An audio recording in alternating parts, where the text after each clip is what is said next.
Hi, welcome. My name is Brad Philpot. I'm the author of English A Language and Literature for the IB Diploma, and I'm here to tell you a little bit about how this course from the IB differentiates and how second language learners might find it quite successful to take a course like this, and how we can use the course as a springboard for language acquisition. So first of all, as we look at the guide and ask ourselves, how do we differentiate really? The simple answer is we differentiate between higher level and standard level students.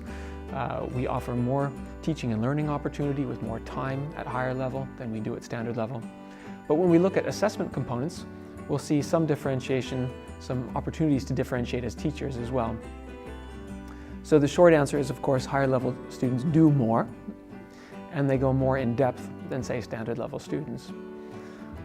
You'll see this on paper 1, for example, where HL students are asked to do 2 analyses instead of 1, which standard level students do.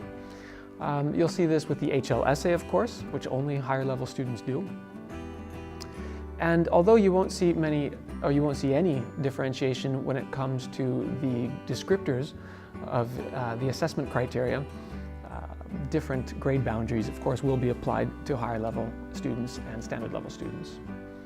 As far as language proficiency is concerned and language acquisition, it's really important that we consider ourselves as language A teachers, really just that, language teachers, so that we're giving students the tools to articulate their ideas coherently and effectively. And this means that we need to include a lot of scaffolding, both for non-natives and even for natives. I'd like to refer to Jim Cummins' ideas here around BICs and Kalps. We would like students to be able to focus on, to develop cognitive academic language proficiency, also known as Kalp. And in order to do this, we need to help them acquire terms such as alliteration and onomatopoeia, but also give them structures so that they know that when it comes time to write a paper 1, phrases like through the use of the author achieves her purpose of This type of scaffolding not only helps ESL students, but also native speakers to acquire that kind of cognitive academic language proficiency. So we should have lots of opportunities throughout the course to scaffold language and to provide students with this scaffolding. So the next question is, how do I do this in the course book that you may have now in front of you? You'll notice there's a higher level extension in each unit in the global issues section.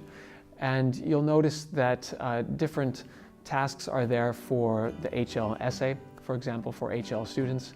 And you'll notice also a lot of scaffolding activities around language that give students the kinds of structures that they'll need in order to excel at these assessment components.